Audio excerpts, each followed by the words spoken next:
GrowCFO is where finance leaders grow together. Join thousands of like-minded professionals using GrowCFO to access the combined knowledge and experience of the finance leader community. You can join us today at growcfo.net. Hello and welcome to the GrowCFO Show. I'm your host, Kevin Appleby, and today I've got with me two very interesting guests, and I know I'm going to get the pronunciation of their names wrong, so apologies in advance. I've got Arjan Udding and Werner Schouten, both from Holland. And the reason we're recording this is I met Arjan on LinkedIn. And I started arguing with Arjan over whether the finance leader in a business should be called the CFO or the CVO. And after arguing for a little while on LinkedIn, we decided it might actually make a very good podcast. So that's precisely what we're going to talk about today. But firstly, gentlemen, welcome to the GrowCFO Show. Thanks for having us. Thank you. So please tell us a little bit about yourselves. Werner, what's your background? Yeah, thanks so much. I originally have an engineering background, so I did mechanical engineering and then chemical engineering. And then I actually sort of got intrigued by the inequality created by climate change and the persisting inequality created in our value chains and the human rights violations that are there. So I got fascinated by how can we create an economy in which work, innovation, and entrepreneurship actually contribute as effectively as possible towards resolving our societal issues. And that's actually what brought me into, well, I think more of the finance and economic focus. And I grew into becoming a director of the Impact Economy Foundation, which I'm currently at. At the Impact Economy Foundation, we aim to create an impact economy, an economy in which every enterprise is an impact enterprise, and not solely financial value, but actually societal impact is at the heart of every organization and every, decision that we make in business. That is what I, on a daily basis, work. Sounds fascinating. What about yourself, Arjan? Yeah, thanks for having us, Kevin. And I think it's great to have this conversation and not just on LinkedIn, but to share it with others, because I think it may spark some lively debates. So my background is in consulting. I also graduated as a chemical engineer 25 years ago, and I've worked in management consulting for my professional life. The majority of that at PwC in the financial sector in the Netherlands and in the UK, in the city in London, banking, capital markets. And I was there during the previous financial crisis in 2008. Also was at Lehman after the event, helped them with the wind down of the business and the unwinding of the business and the big puzzle, the jigsaw puzzle. And more increasing, it felt to me unsatisfactory, the work that I was doing, and felt that the success that I was creating for companies and to help them because to increase their performance, the money didn't go into the direction where it was actually mostly needed. So I changed the course of my career and more into sustainability. And 8 years ago, came back to the Netherlands, and 4 years ago joined Impact Institute. That's a social enterprise focused on helping companies understand the impact they have on the world and use that to increase their performance and to create a better world. And I'm leading the consulting side of things of our organization. Hey, you're both very much involved in sustainability these days. Is that involvement in sustainability anything to do with what sparks this debate off, that CFO or CVO? Is sustainability one of the keys in there that you're seeing that those two titles could be different? I think it's the essence of this discussion, actually, because if we take sustainability seriously, we've been talking about people, planet, and profit, I think, for the past 3 decades. We've been talking about ESG for the past 25 years. But fundamentally, if we look at sustainability, it is about redefining what is valuable and what's valueless, I think, in the boardroom. And what we currently see is that if we focus on financial value solely, then too often actually it is appealing to externalize costs on society. And if we look at what is the most profitable business in the world, that is currently an organization called China Tobacco that makes an annual profit of around $200 billion, which that with a product that actually crushes, I think, health. It's of course tobacco, cigarettes are of course terrible for our health. They crush also biodiversity with the tobacco plantation. So it's still in our current market still too appealing to create financial value at the cost of, let's say, societal impact. So that's why I think it's vital for a sustainable economy that we redefine our definition of value within our organizations from a focus on solely financial value to balance social, human, and natural value with that. And I think that also it's inevitable that then the chief financial officer turns into chief value officer to also manage these other types of values beyond financial value. I reckon that's something you recognize now.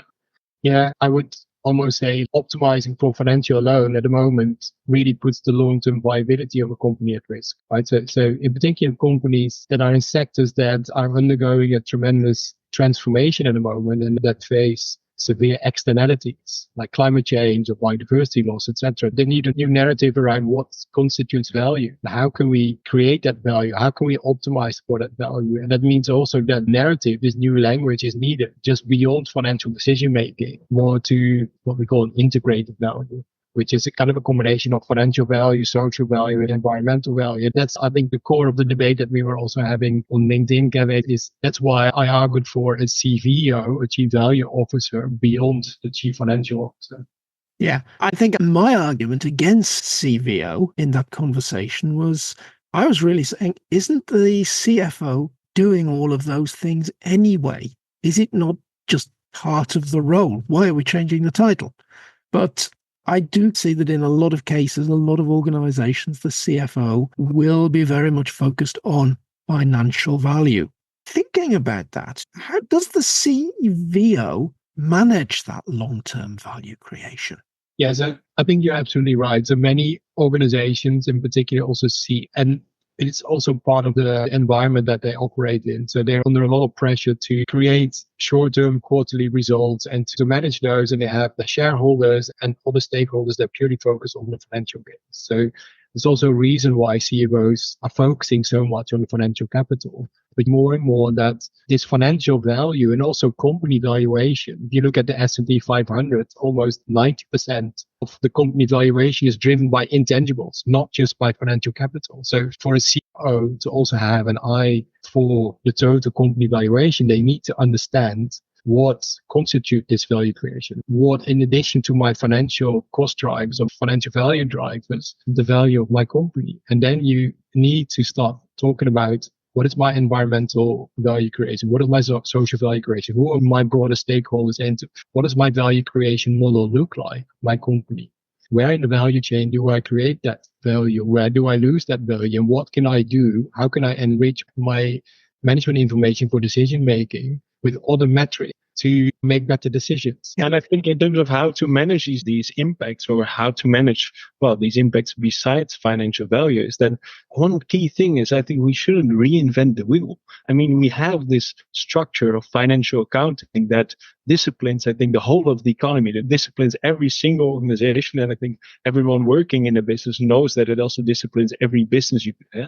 Whenever you're loss making or insufficiently profitable, you will hear it from your finance director or even above. So we already have these valuable tools in place, from risk return models to discounted cash flow models to financial accounting, as a means to actually measure, report, and steer on financial value. And I think that's why the CFO is so important, is that he has the rigor, but we also have to agree that it's a bit narrow.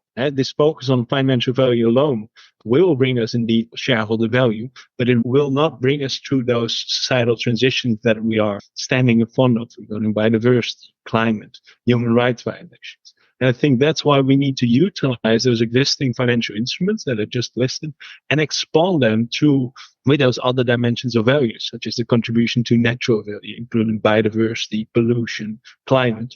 And that is actually also something that we at the Impact Economy Foundation also work together on with the Impact Institute on using this. So we developed, for example, a framework for impact accounts, to which we can quantify and also value your contribution to social, human, and natural value, so that you can leverage your, let's say, financial infrastructure as a means to also include impact information in that. Yeah, you're actually arguing there for something that I've believed for a long time. And going back, Arjan, we've got a common background in PwC. Yeah. I was in the consulting business, and part of the team that put together in PwC, back before the consulting business was acquired by IBM, the methodologies and consulting practices that we use to help a client put together a balanced scorecard. And balanced scorecard, only one quadrant out of 4 on that scorecard is finance. The rest are non-financial. But I've always argued that the person that should probably own that scorecard is the finance leader for exactly the reasons that you've just given us, Werner. That says metrics have to be put together with some rigor. As financial numbers have financial rules, accounting standards, and so on, then the metric for non-financial things have to be defined and measured in a certain way, and measured the same way every month, measured consistently. There's a drumbeat taking place. So if we're going to measure something, we need to decide, is this going to be measured every day, once a week, once a month, once a quarter? And once we've decided that, then we've got to have the systems and the processes in place to collect the data, process it, and put it into reports, which is exactly what finance do. That is the skill within the whole finance team, is doing that sort of thing, but with numbers that have either got a pound or a euro or a dollar in front of them. Doesn't matter if it doesn't have a currency symbol there. You can still put it in a table, put it in a graph, write a commentary about it, all the same disciplines. So I am absolutely in agreement with you about CFO becoming CVO from the point of view of data ownership, reporting, possibly being part of the team that's driving the business strategy on these things. But is it down to the renamed CFO to deliver? Is there not an argument that all of this environmental sustainability stuff should be sitting with maybe a chief sustainability officer, and that be separate to the CFO role? Yeah, I would argue against that. And for the reason that this is so fundamental to the value creation capabilities of an organization, that it goes to the heart of the business. And it means that if you want to bring this information on par with financial information, you need to go to the heart of where these decisions are taken and where it all comes together. I agree with you. A great place where this data is owned and created into information for decision making is a finance function.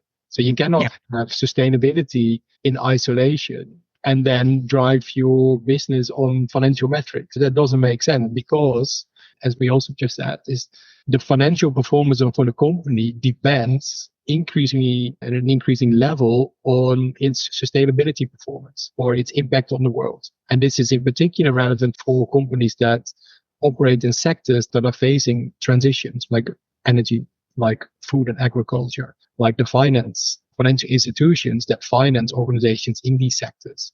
So if these organizations don't incorporate these type of metrics in their decision making, their financial performance will suffer. I think that there is surely room for like specific expertise on biodiversity, on climate, and understanding like ecological thresholds, and that perhaps fall under a CSO, so to say, that can sort of identify opportunities for business models, for example.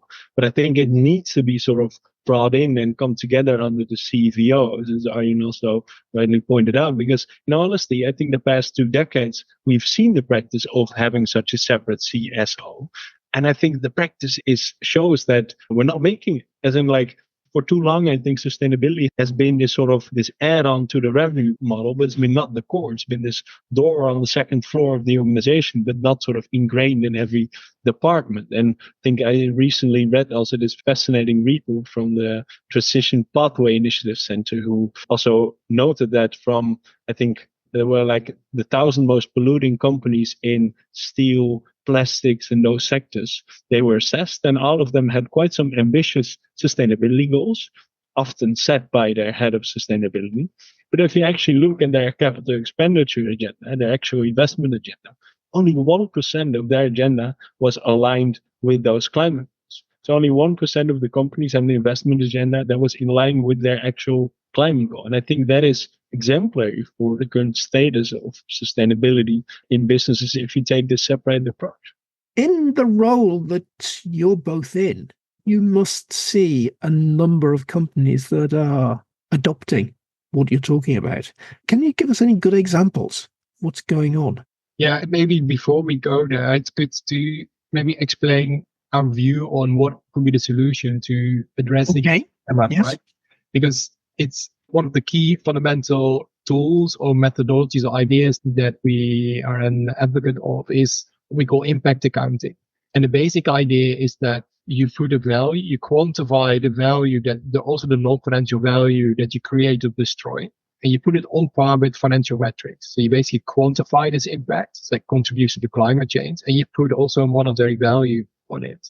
So you basically expand, to put it very simply, like your P&L, your financial P&L, in two ways, to an integrated P&L. So you expand your stakeholder groups, not beyond shareholders. So also, what is the value you create for your customers, for your suppliers, for society, etc., for your employees, and you expand that into the direction of multiple capitals. So you don't use and create financial capital, but you also use and create natural capital. You also use and create human capital, societal capital, etc. And by having that, you create something what we call impact accounting, so impact weighted account. And by expressing your non-financial value in a financial metric, you can enrich your decision making by saying, okay, I'm investing in this new business opportunity to help with the energy transition. And for every euro that I invest, I'm creating a financial value of X, but I also create a societal value of Y. And altogether, this makes a lot of sense, because with that, I'm creating more business opportunities and I'm reducing my risk in the long run. So this impact accounting is the fundamental core of it. That is really interesting. And I've seen similar things in public sector in the UK. Part of my consulting background has been a specialism in building investment cases. Firstly, in transport. So how do you evaluate a new transport scheme? You will have a capital cost to the scheme.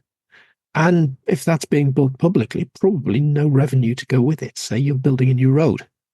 So how do you evaluate building road A against improving the existing road versus doing nothing? And that idea of placing a monetary value on length of journey time, then going up to even looking at accidents and putting a price on an accident, on a fatality, you start building up a benefits case to see how that weighs up against the capital sum you're going to spend. Similar things going on in the health economies. The other place that I've worked building investment cases is looking at things in the health service in the UK. And how do you work out whether spending a huge sum of capital on a particular health project is worthwhile? You've got to somehow put those fake monetary values around things that don't normally have a pound or a euro number on them. So one of the big things in the UK is the length of wait for a consultation or a hospital appointment. Now, what value can you put on reducing that waiting time by a week or a month or whatever? So I get completely that idea. And I think this is really taking it to a very interesting level. So to do that, I've worked in that place in big government department where it's only one body. So it's quite easy to come up with the rules to say, how do you attribute a value to this non-financial thing? Now, if we're taking this into the sustainability arena and we're talking about lots and lots of individual businesses making investments reporting, how do we come up with a set of values that we can place on these things? Perfect question, Werner. No, that's a very good question. And that's the essence of what we did and do at the Impact Economy Foundation, right? Because we took our inspiration, of course, from the IFRS accounting standards, right? That's 1.5 meters worth of books in which we define, and that's what we've developed over the past decades, how we define value in the organization, how we write off lorries, how we define whether something is operational expenditure or capital expenditure. That is, in the essence, even how we define the thing called profit or the revenue. So we have already those rules for financial value, and we try to enrich that by looking at the other values. So first of all, we've taken, okay, what kind of indicators do we take along and what kind of dimensions of value do you look at? So we figured, okay, let's look at the largest overarching normative framework that exists, which is, of course, the framework for human rights, the human rights, which has been adopted by over 195 countries. And from that, you can deduce key, let's say, impact dimensions, such as a healthy living environment, which translates into that we shouldn't contribute to things like climate change or a reduction of biodiversity or pollution, making sure that we pay living wages as part of our human capital, making sure that there are no discrimination or there's no child labor or there's no slavery in our value chain. So we really get this overview of impact indicators on which you can measure, in your value chain. Let's say, for example, your greenhouse gas emissions or the acres of biodiversity that you destroy or use. Well, then the second question is, of course, okay, now you have sort of those dimensions of impact. How do you value them? But also the human rights provide a basis for that. As they say, okay, first you need to look at if you can restore, you need to restore. So we look at the restoration costs of the damage that you've done. If you can't restore a damage that you've done, you need to look at compensation cost. How can you compensate for maybe some form of child labor, for example, for compensating for that the kid could not have gone to work and could not have gone to school, and that's, for example, the damage that has been done. And you also need to look at a value for preventing that it reoccurs in your value chain. And finally, we look at if you really break some laws, then you need to pay some certain fines to actually compensate for that as well. So that is how you come to evaluation factors of all these different dimensions of impact. And for that, there is an annual list of monetization factors that we actually publish together with this organization called True Primes. And there's also this impact database, the global impact database held by Impact Institute, which provides these regionalized values and valuation factors for a large diversity of these impacts. And that is how and it's developing. It's a practice that we've been developing over the past, I think, decade. But we really see this taking off. And I think with current new technologies, the price of information is declining. And as a result, it becomes much easier to actually sort of get the primary data on impacts and also start valuing them effectively so that we can create this, let's say, comparable language for impact. Because I think that is the essence, is that now also here at the European continent, we get, for example, I think every CFO is busy with the CSRD, the Corporate Sustainability Reporting Directive, in which they have to report on their impacts on society, which is a major leap forward in terms of impact transparency. But then you get that every organization needs to set targets on biodiversity and climate. But then the question is, what do you do first? And how do you compare your impact on biodiversity, which you measure in acres of land use, towards your greenhouse gas emissions, which you measure in kilograms of carbon emissions, for example? Which one is more, do you need to address first, and which decision requires priority? Well, on face value, I have no way to say that. I cannot compare them. But if you both calculate the societal costs of these impacts, you can actually prioritize which one you need to address first if you only have limited resources, which is, of course, a reality in everyday business practice, and which impact to address first to reduce. Okay. But is it as simple as that you're looking at those human rights that have got the biggest then value against them? And I can think of that document released by United Nations. It's got about 24 or so different factors on it. And I see a lot of companies coming along and saying, well, fundamental to our mission and values are that we're addressing these particular one or two things within that set of 24. Now, there might be in what they're doing a huge impact in one of the other 22. Now, is there not some sort of conflict there? I think you need to balance both, right? So companies have their own beliefs, their own mission, their own value creation model, their own business model. And they, depending on the sector or the region of the world they operate in, they may contribute to some chosen SDGs that really relates a lot more to them. But what we add, and that's perfectly fine, what we add to it is another language to help compare and contrast certain choices that you make by bringing non-financial information more on par with financial information. And then you can enrich that decision that you have about also, were these the right to actually, or were there other SDGs that we actually contribute a lot more to, if you look at it on the value based, on the rights-based approach that Werner just described. So I think it enriches the information and makes it more comparable. So the problem at the moment is now, if I work a lot in the financial sector, if Bank A reports on their impact or their sustainability performance and Bank B does the same, it's very difficult to compare, right? As an investor, it is very difficult to compare these annual reports from different companies and say, okay, when I invest my euro in company A, what is the total value that I create compared to company B? So you need a language that makes that possible. So that kind of links into something that we're seeing within GrowCFO. One of the things we've been looking at over the last 12 or 18 months is the state of the funding market, looking at whether that be angels, VCs, equity houses. We know that capital is a lot tighter than it used to be. And certainly one of the things that potential investors are asking questions about are all of the sustainability factors.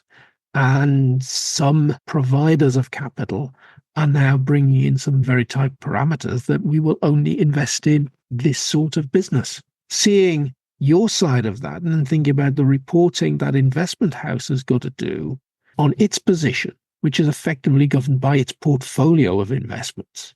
Yeah. So we can see where that drive's coming from. Absolutely. I find it super interesting. We also work with impact investors, for example, on the private equity side, who say, okay, I want to invest 5 to 10 million in this company or more. And I'm happy with the financial due diligence and the legal due diligence side of things. But what about the impact side? So I have this mission as an impact investor, so intrinsically to contribute to certain societal objectives or to address certain society challenges. Is this the right way for me to spend my money? Yeah. And then if you then use a consistent, incredible and robust data-driven approach to actually do that, then you can do that repeatedly and make that more consistent, right? Also over time. So you can track your progress. It's easier for also capital providers to say, okay, if this investor does it in this way, it's a lot more credible. And I trust funds. You've just given me there the strongest argument yet for why the CFO has to embrace the role of the CVO. Yeah. Because when you go into that fundraise exercise, inevitably, though, the CEO will be quite involved in talking about the prospectus and so on, and be pitching. But when it comes down to the nitty-gritty of the models that support the application, and data room that's going to support due diligence, well, that's down to the CFO to do it. So the CFO's job, therefore, is to capture all of this impact information, because we know the way the market's changed in the last 18 months, that the impact information is possibly going to make or break a deal. Yeah, increasingly, I think that's also the interesting thing. There's also this impact invest based in Amsterdam that recently even works with the impact multiple of money. So per euro invested, they want to have at least €2 worth of social, human, of natural value see as a return. So I think through this impact account, you can also make it really hard. And what you also see is that these impact investors become increasingly serious as they make their own carry also dependent on the impact that they make.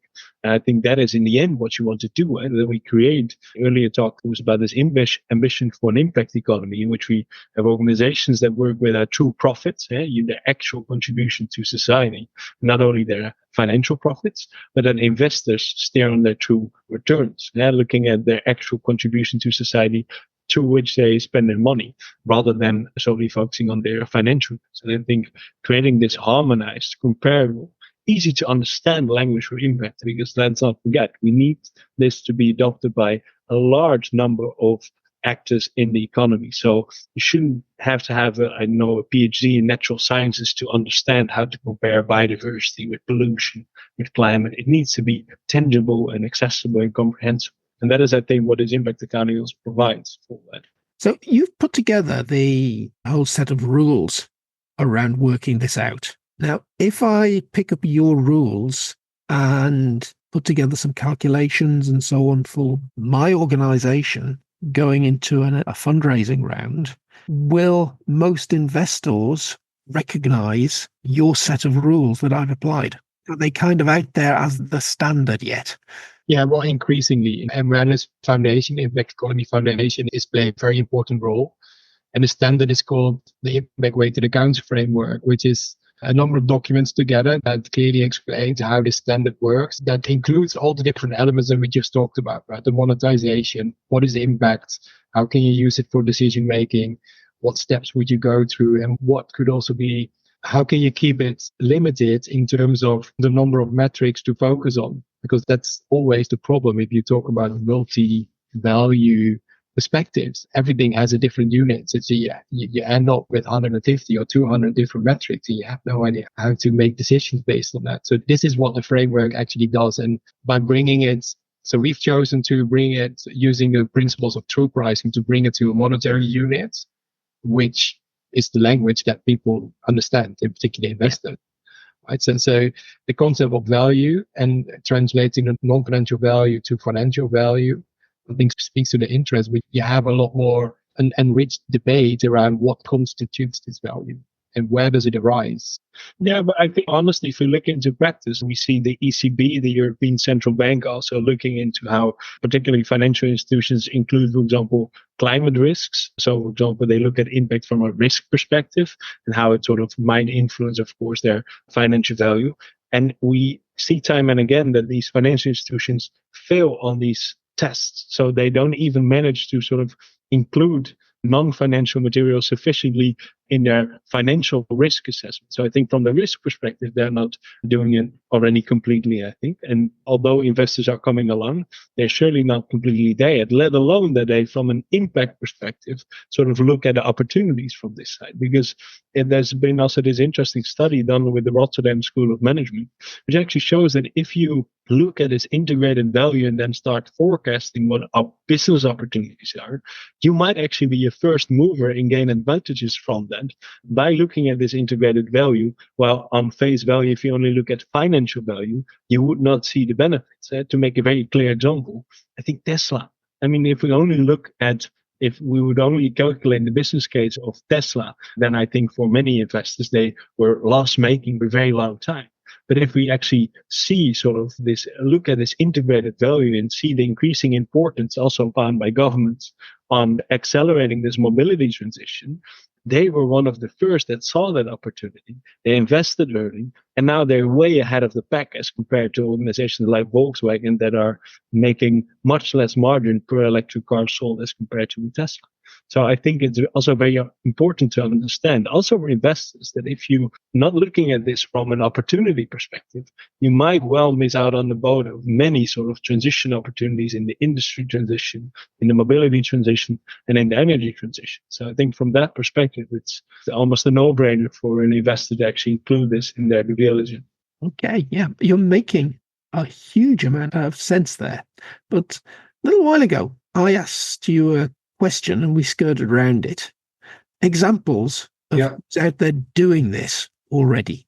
Who's doing it well? Well, yeah, so we work a lot with more European institutions, also because of where we are located. In the financial sector, to start with that, we work with a number of banks. So there's a bank called ABN AMRO in the Netherlands. Yeah. Who have embraced impact already for a number of years. So we work with them for about 10 or 12 years, but for the past 6 years, they've published their impact report. So for the whole organization, what is the impact they create and what is the impact they destroy? And what can they do in terms of the sectors they support, in terms of the products they design, like the mortgage product, to help increase their impact, to optimize the impact. We work with companies like Triodos, a very sustainable bank in the Netherlands, to help them understand what is their role in societal transitions, for example, energy transition, food transition, well-being transition, and is every euro that they lend or that they invest, is that going in the right direction and helping to accelerate those transitions? So these are examples of organizations in the financial sector that really put impact to the heart of what they do. There's also examples in the energy sector and infrastructure. Alliander, for example, and also they use, that is the gas operator in the Netherlands, they use the information for long-form decision-making around large infrastructure investments with a time horizon of, say, 10, 20, 30 years. So you don't want to do that just based on financial metrics, because there is so much more that you have to take into account and need to factor in. Yeah, I think these grid operators in the Netherlands are particularly, let's say, progressive in that regard. For example, this organization called GasUnie that Arjan just mentioned, they transformed their discounted cash flow model into a discounted value model and looking into, okay, not only this financial value, but actually putting at the heart of their asset management and their investment decisions also the social and the human and the natural values as a result of their investments. And I think the interesting part is that this is led by the CFOs in these organizations. And where originally you would think that these grid operators are driven by almost building grids and building infrastructure. And now they actually come to the conclusion that the option, the best solution, the most impactful solution is sometimes to not build infrastructure, is sometimes to, for example, make sure to prevent the desire or demand for infrastructure. So that is really the shift in thinking that you also see happening at these CFOs. And I think that's truly transformative. Yeah. I can see areas where there are going to be some conflicts here. I wonder if we emphasize net zero, reducing carbon disproportionately to some of the other things. And I think about the move to get us all into electric cars very, very quickly. Yeah. But then nobody mentions the size of the hole left in the ground, digging out all the minerals to put in the batteries. Absolutely. So how would we square that particular circle? Well, let alone all the social impacts of child labor and the working conditions of getting all this stuff out of the earth. There is the speed of development of this impact data is tremendous. So there is a lot more data becoming available about all these impacts across the whole value chain in any sector. There is less and less reason and for a CFO also to say, I'm going to just focus on this limited set of metrics and just financial and decarbonization.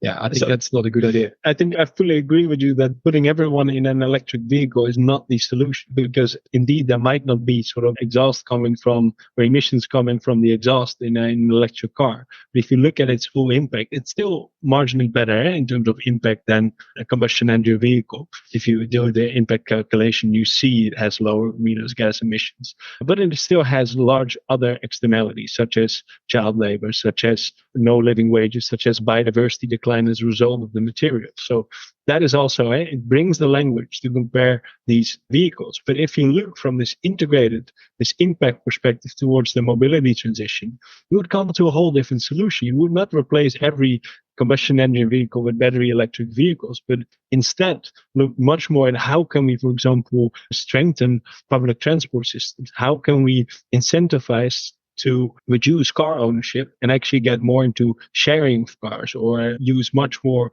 let's say, for example, bus rapid transport systems between cities instead of everyone having their own car. From an impact perspective, it's pure bollocks that you actually would continue this highly inefficient system of individual car ownership. And I would even say that, and that is, I think, also the problem, if we don't look at impacts, then we get the transition that we see now, that we see, for example, the rise of electric SUVs. I mean, like almost 40% of electric vehicles sold are electric SUVs. And truly, an electric SUV, there might not be any carbon emissions directly from the exhaust, but it has nothing to do with sustainability. So we need to look at impacts from the systemic perspective. Yeah. And then as an individual company, look at how can I best contribute. And that's not by bringing another electric SUV on the market. That's by supporting these elemental things such as better public transport, better bus rapid transit systems, or car sharing, or bike use. Yeah, and it also means that these topics, because they're so systemic, you cannot solve them in isolation, right? So you need other parties in your value chain to sit together, or even across value chains, to understand, okay, what is the biggest challenge that we're facing and how can we collaborate to address that? And in particular, one example we have in the Netherlands is agriculture, right? So there is a big problem here with nitrogen and acidification of the land. We have a lot of farming, and the farming is, of course, being helped, has been growing also due to the financial sector that's given, a lot of loans to help them expand, etc. And there is a lot of, on the consumer side, we continue to eat meat and we continue to eat dairy, etc. It's an intricate system of different players. You cannot put the onus just on the farmers to say you have to cut down on your nitrogen emission, because them alone, they cannot solve it. You need multiple players in the value chain, including supermarkets, by the way. Absolutely. So we've been talking for a long time about ESG, That seemed to be one of the big buzzwords around finance last year, embracing ESG. So is this just another way of looking at ESG, or is it something completely different? Yeah, the way I look at it, it goes beyond ESG. So ESG is often perceived as what are the risks from an environmental, social, and governmental perspective onto the value of the company, onto the performance of the company. So it's basically outside in. If you put yourself into the position of the CFO, so what happens outside and how does it affect me in my company? Impact is also looking at the other way around. So inside out. So what effects do I have on the world around me and on my stakeholders? And these are interrelated, right? The more we as a company or together with my peers or with my value chain have an effect on the world, the more negative that it is, the higher the ESG risks or the E risks or the risks for my company as well. So it's adding to that conversation. Now, this has been an absolutely fascinating conversation. And you have convinced me that the CFO should be embracing the role of the Chief Value Officer. Whether we actually need to change the title or not, or is this, I think more important is we get a mindset shift. Yes. I think that's at the heart, and I think we're only scratching the surface of that. I think we are in the Netherlands, we as Impact Economy Foundation, to accelerate this transition of this move towards the Chief Value Officer. We also launched the Chief Value Officer of the Year award to actually create this positive stimulus for the CFOs of the largest companies that we have in the Netherlands to be willing to be part of this list. We tried to create a sort of fear of missing out for that. And they actually saw, when we visited very many CFO fora, and they actually saw that a lot of CFOs saying like, yeah, our strength is, for example, in storytelling. And I was like, no, you should sort of integrate it at the heart of sort of your decision making and all the tools that you have at your disposal. So I think there's still a long way to go, but I think through these positive stimuli and through all of the instruments that are coming available, such as impact accounting and also regulations, I think we hopefully get this tremendous acceleration in the coming years. Yeah. Just a closing thought, though. You're mentioning some of the largest companies in the Netherlands. Now, I'm more familiar with the UK economy than the Netherlands economy. I don't suppose it's that much different. If I look in the UK and look at who most people are employed by, while there are big companies around, the vast majority of people are employed by small companies. And when we implement new standards and so on, there's always a tendency to say, oh, well, this only applies if you have revenue above a certain amount.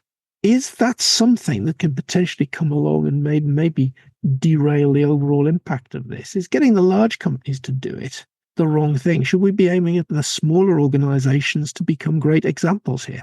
I think you can apply this to organizations of any size. We not just work for large organizations, large corporates. We work for small and medium companies as well. We even did an impact accounting project for a bakery that had, and we're working with a supermarket that has one branch in Amsterdam. It's very famous in Amsterdam. So if you go to the Amsterdam, and they sell only products for the true price. And we need more of these also smaller companies to really also create the mindset with, the larger public and not just within the corporate world. I think we need absolutely both.